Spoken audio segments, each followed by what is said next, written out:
Piala Indonesia is back. Erick Thohir dihujat, Persib terseret. Berita dari Liga 1 dan Liga 2 serta dari Timnas Indonesia. Assalamualaikum warahmatullahi wabarakatuh. Hai Rio Hotspot lovers, inilah Rio Hotspot untuk edisi kali ini. Tapi seperti biasa, nih banyak yang kangen juga nih ya beginian.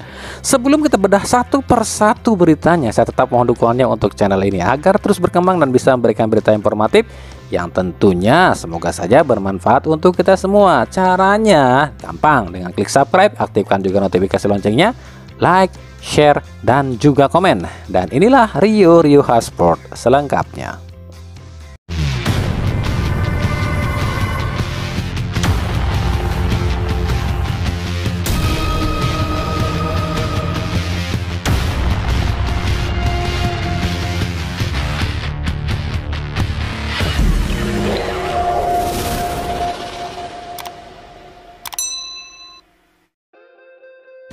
Tepat di hari ulang tahunnya yang ke-53, Ketum PSSI Erick Thohir kembali membuat kejutan. Erick Thohir dan PSSI akhirnya berencana menggulirkan lagi Copa Indonesia alias Piala Indonesia. Nantinya Piala Indonesia ini akan diikut serta oleh 64 tim, yakni 18 tim Liga 1, 28 tim Liga 2, dan 18 tim Liga 3. Untuk Liga 1 dan Liga 2 udah pasti itu ikut semuanya ya. Tapi untuk peserta yang dari Liga 3 yang 18 tim itu rencananya yang diambil adalah 11 peringkat teratas di asosiasi provinsi masing-masing. Lalu bagaimana dengan sistemnya? Di babak 64 besar, sistemnya ini sistem single match alias sistem gugur. Tapi kami pribadi belum tahu jelas nih sistem ini pakai sistem grup atau sistem kocokan. Pasalnya jika kita lihat yang lolos ke babak selanjutnya yakni cuma 32 tim, ini artinya akan pakai sistem kocokan. Ngerti dong maksudnya sistem kocokan? Yakni tiap tim itu diadu di 64 tim ini, dan yang lolos atau yang menang akan lolos ke babak berikutnya. Nah begitupun di babak ke-32 besar, ini pun kemungkinan sistemnya sistem kocokan. Nah seperti yang ada tabel ini ya. Tapi di babak 16 besar ini formatnya home away. Begitupun dengan perempat final, semifinal, begitu juga dengan di final, sistemnya tetap pakai home away. Kami sendiri belum dapat info lebih lanjut kapan turnamen ini akan digelar. Ada isu jika turnamen ini akan digelar bulan Agustus 2023. PSSI sendiri menyatakan ini masih sebatas perencanaan. PSSI masih tunggu persetujuan tim-tim peserta. Tapi ternyata tak sedikit loh yang pro dan kontra soal ini. Ada yang bilang, ini cuma omdo, realisasinya mah nggak ada.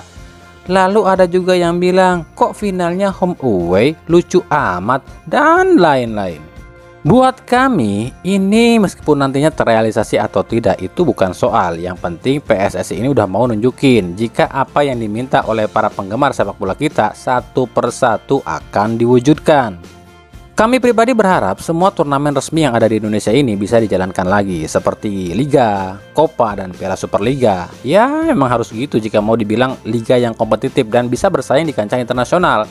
Ya doain aja lah, moga-moga ini awal dari bangkitnya liga era sepak bola kita yang lebih maju.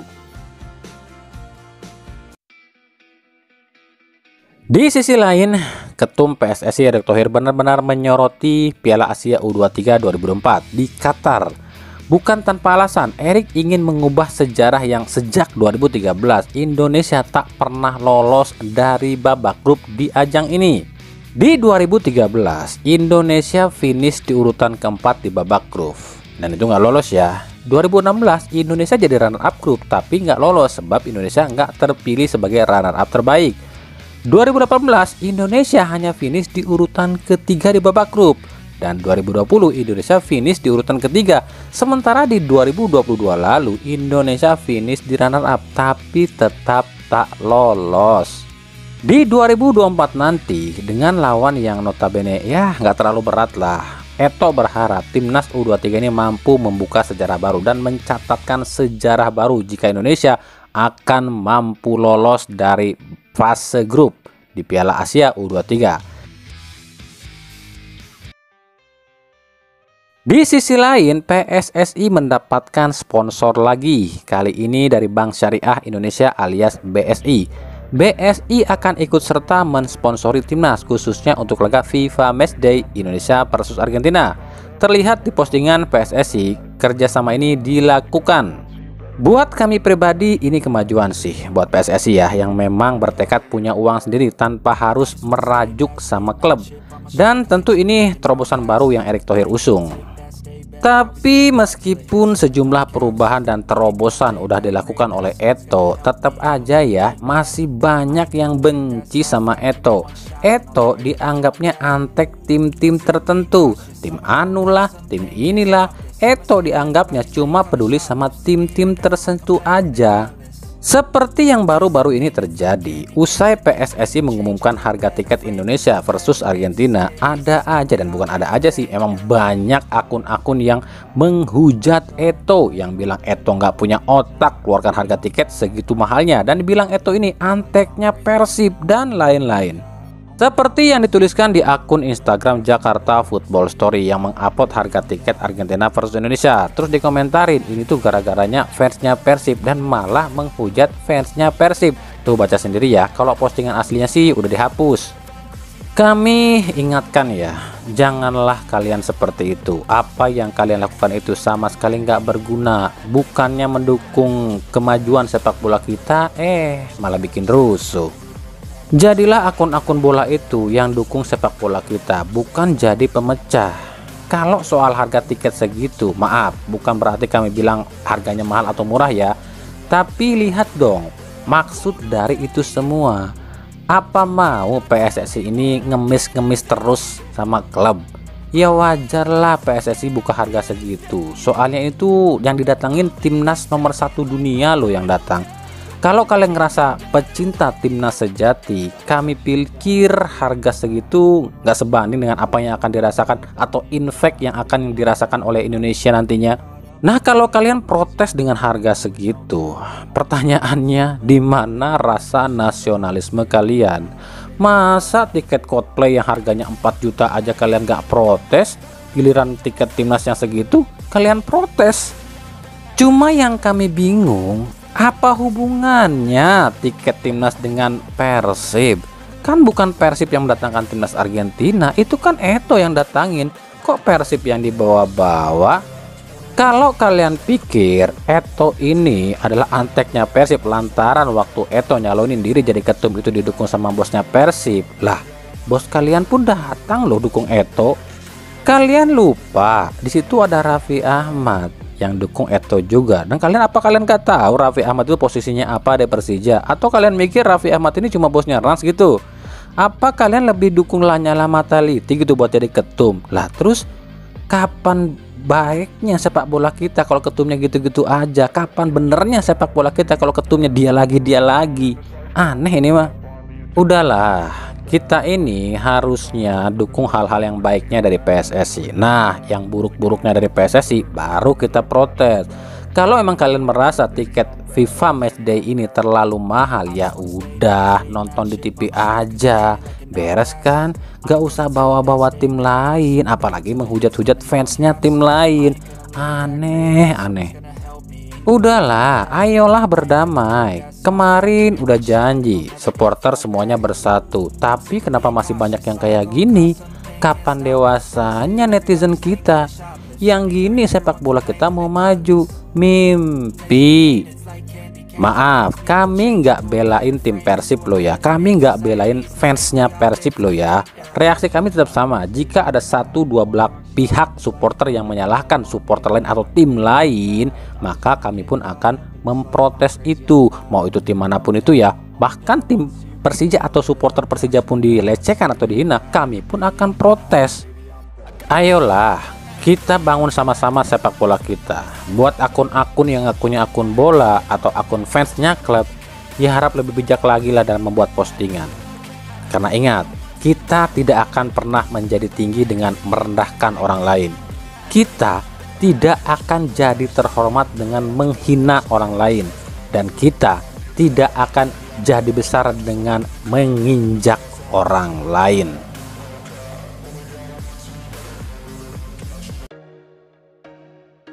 Dari Persebaya, Kapten Persebaya Alwi Slamet kabarnya dipastikan hengkang dari Persebaya meskipun belum diumumkan secara resmi oleh pihak klub. Tapi kabarnya ini sudah diberitahukan oleh sang pelatih Aji Santoso yang mengatakan Alwi masih sulit prosesnya dengan manajemen.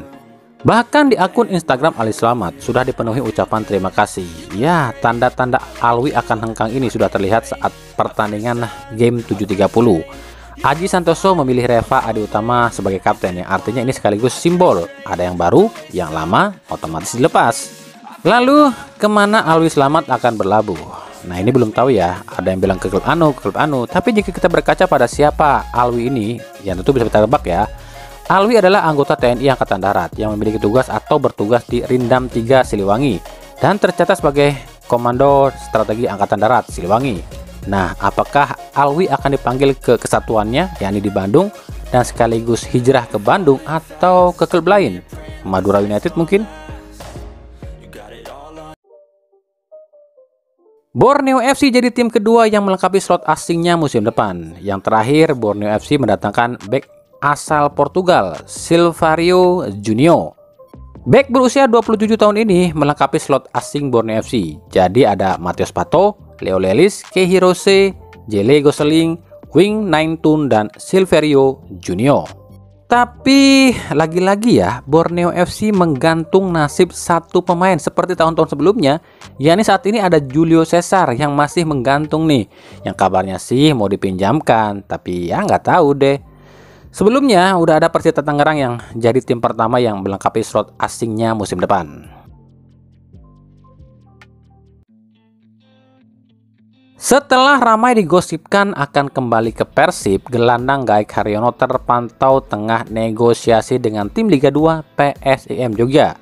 Yaitu yang terbaik sih kalau menurut saya, soalnya Haryono ini masih berambisi jadi pemain reguler. Sementara di tim Liga 1 dengan usia Haryono seperti itu, sangat sulit ada tim yang mau memasang Haryono sebagai pemain reguler. Semoga beruntung ya Mas Har. Dari Liga 2, para klub Liga 2 sudah nggak sabaran nih nunggu kejelasan Liga 2. Kalau soal kapan dimulainya sih udah pada tahu lah ya, bulan September.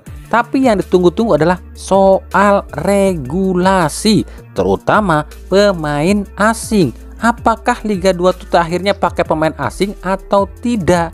Nah, ini ditunggu-tunggu oleh para klub Liga 2 dan kabarnya akan diketahui saat RUPS nanti ya. Tapi meskipun begitu, para klub Liga 2 ini yakin Liga 2 musim depan akan mendapatkan jatah satu pemain asing. Makanya para klub Liga 2 udah mulai gencar nyari pemain asing. Seperti Nusantara United, tim yang tadinya bernama Mataram Utama yang ada di Jogja tapi kini berganti nama menjadi Nusantara United dan bermarkas di KN ini, kabarnya sudah menghubungi Marco Simic untuk jadi slot asingnya. Wajarlah, tim ini bukan tim kaleng-kaleng loh. Tim ini tuh pemiliknya adalah Gahmat Thohir alias keponakan dari Erick Thohir. Lalu ada tim Persipura yang kabarnya akan menarik kembali Takuya Matsunaga sebagai slot asingnya musim depan. Takuya sendiri saat ini main di Liga Kazakhstan di klub Yilmaz. Namun kabarnya Takuya akan tinggalkan klubnya jika Persipura memanggilnya. Berikutnya ada Persela Lamongan yang kabarnya akan memulangkan Ivan Carlos ke Lamongan. Ivan sendiri saat ini tanpa klub usai diputus kontrak oleh Persela di 2021 lalu. Persela bisa dapatkan Ivan secara dengan cuma-cuma, soalnya ada klausul kontrak yang masih mengikat antara Ivan Carlos dengan Persela Lamongan. Kemudian ada tim Persekat Tegal yang kabarnya mengincar mantan penyerang Borneo FC Francesco Torres. Torres sendiri saat ini main di Liga Finlandia bersama klub Popu FC. Tampil gacor nih, dari 2 laga Torres cetak 4 gol. Nah, itu baru sebagian rumor ya yang beredar ya di Liga 2. Andai regulasi pemain asing ini ditetapkan di Liga 2, dan kami pun yakin akan lebih banyak nama pemain asing yang akan beredar. Pasalnya ada 28 klub di Liga 2 yang artinya akan ada 28 pemain asing di Liga 2. Oke, segitu dulu ya pembahasan kita di edisi kali ini ya. Ikuti terus berita seputar sepak bola khususnya Liga Indonesia dan pernak-perniknya hanya di Rio Sport. Terima kasih yang telah menonton video ini dan mengunjungi channel ini. Kritik dan saran selalu kami nantikan di kolom komentar atau di media-media sosial kami yang ada di bawah ini. Sampai jumpa di video-video kami selanjutnya dan salam Rio Sport. Wassalamualaikum warahmatullahi wabarakatuh.